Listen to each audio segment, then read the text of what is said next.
Olá, povo de Deus, quarta-feira da quinta semana da quaresma, 20 de março de 2024. Nossa reflexão de hoje é a partir de Daniel 3, 14 a 20, 24, 49, 91, 92, 95. E João 8, de 31 a 40.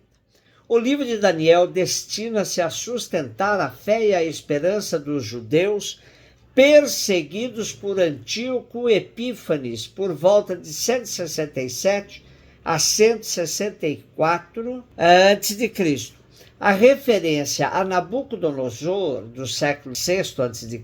é apenas um recurso literário.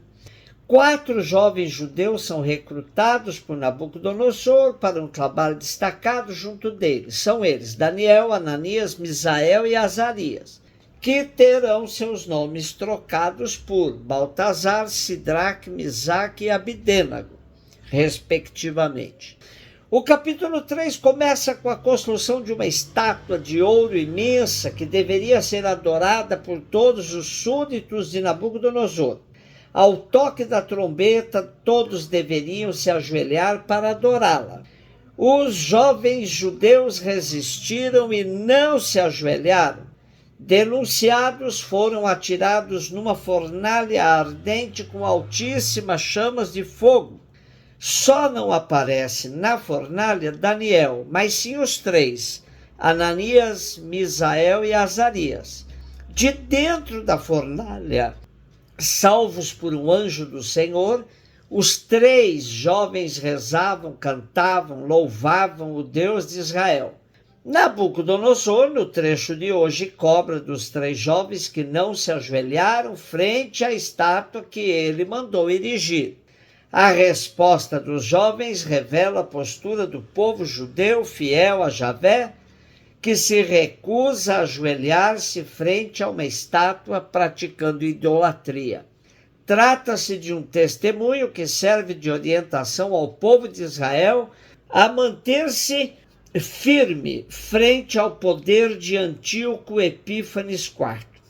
Antíoco procurou pela força estabelecer a helenização da Judéia, proibindo o culto judaico, a observância do Shabá e as interdições alimentares, bem como a circuncisão, por serem estranhas aos gregos.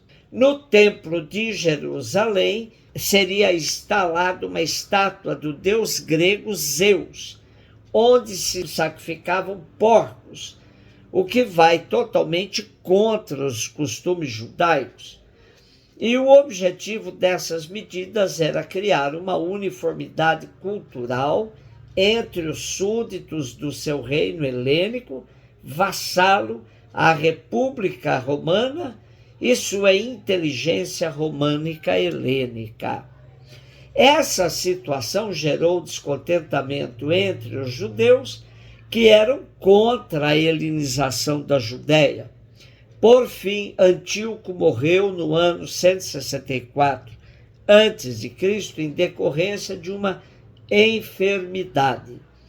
E sua morte é vista por muitos como um cumprimento da profecia de Daniel. João 8, de 31 a 42. Jesus disse aos judeus que nele tinham acreditado: se permanecerdes na minha palavra, sereis verdadeiramente meus discípulos, e conhecereis a verdade, e a verdade vos libertará. Responderam eles: somos descendentes de Abraão e nunca fomos escravos de ninguém. Como podes dizer, vós vos tornareis livres? Jesus respondeu: em verdade vos digo, todo aquele que comete pecado é escravo do pecado. O escravo não permanece para sempre numa família, mas o filho permanece nela para sempre. Se, pois, o filho vos libertar, sereis verdadeiramente livres. Bem sei que sois descendentes de Abraão. No entanto, procurais matar-me, porque a minha palavra não é acolhida por vós. Eu falo o que vi junto do Pai. e vós fazeis o que ouvistes do vosso pai.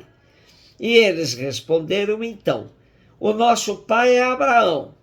Disse-lhes Jesus: se sois filhos de Abraão, praticai então as obras de Abraão. Mas agora vós procurais matar-me a mim, que vos falei a verdade que ouvi de Deus. Isto Abraão não o fez. Vós fazeis as obras do vosso pai. Disseram-lhe então: nós não nascemos do adultério, temos um só pai, Deus. Respondeu-lhes Jesus: se Deus fosse vosso pai, vós certamente me amaríeis, porque de Deus é que eu saí e vim. Não vim por mim mesmo, mas foi ele que me enviou. Esse confronto de Jesus com os judeus do capítulo 8 de João vai num crescendo, a ponto de Jesus afirmar: o vosso pai é o diabo. E os judeus o chamam de louco e pegam em pedras para atirar em Jesus, que ocultamente sai do templo. Interessante que é muito popular dizer de alguém com comportamentos estranhos: esse sujeito é louco de pedra, pois Jesus foi considerado pelos judeus um louco de pedra.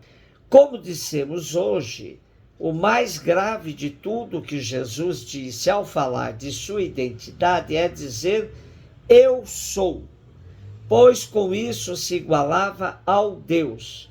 Eu sou é um dos nomes que Deus atribuiu a si mesmo. A primeira declaração aparece em Êxodo, quando Moisés pergunta a Deus o que diria quando fosse perguntado pelos israelitas qual era o seu nome. Deus diz a Moisés: eu sou o que sou. No Evangelho de João, Jesus utiliza o termo eu sou em várias ocasiões. Eu sou o pão da vida, eu sou a luz do mundo, eu sou a porta das ovelhas, eu sou o bom pastor, eu sou a ressurreição e a vida, eu sou o caminho, a verdade e a vida, eu sou a videira verdadeira. O trecho de hoje nos leva a refletir sobre a verdade nos libertará. O contrário também é verdadeiro. A mentira nos escraviza. Os judeus tinham se acostumado a viver com meias verdades, apegados de forma fundamentalista ao cumprimento da lei. Hoje vivemos numa sociedade que se convencionou a chamá-la de sociedade da pós-verdade, onde há pessoas que desenvolvem a arte de manipular as pessoas. Na verdade, essas pessoas vão criando um clima onde tudo é verdade, e por isso há quem chame essa era de pós-mentira. Tempo das fake news, em que a mentira tem a aparência da verdade. As fake news são responsáveis por crimes reais.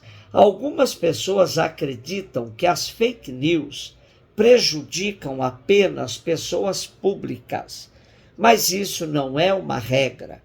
É o caso de uma mulher em São Paulo que foi espancada até a morte, depois acusada de sequestrar e matar crianças para fazer magia negra. Os boatos associavam seu nome e imagem ao crime, e só após sua morte a verdade apareceu. Outra situação envolvendo fake news foi da vereadora Marielle Franco, que teve seu nome vinculado a mentiras com o intuito de desqualificar sua imagem. Uma das notícias foi a de que ela seria casada com um traficante e eleita por uma das maiores facções criminosas do país, o Comando Vermelho. Contudo, tais informações não eram verdadeiras. A verdade nos libertará, mas na época das redes sociais, ela poderá aparecer tarde demais. Um beijo no seu coração.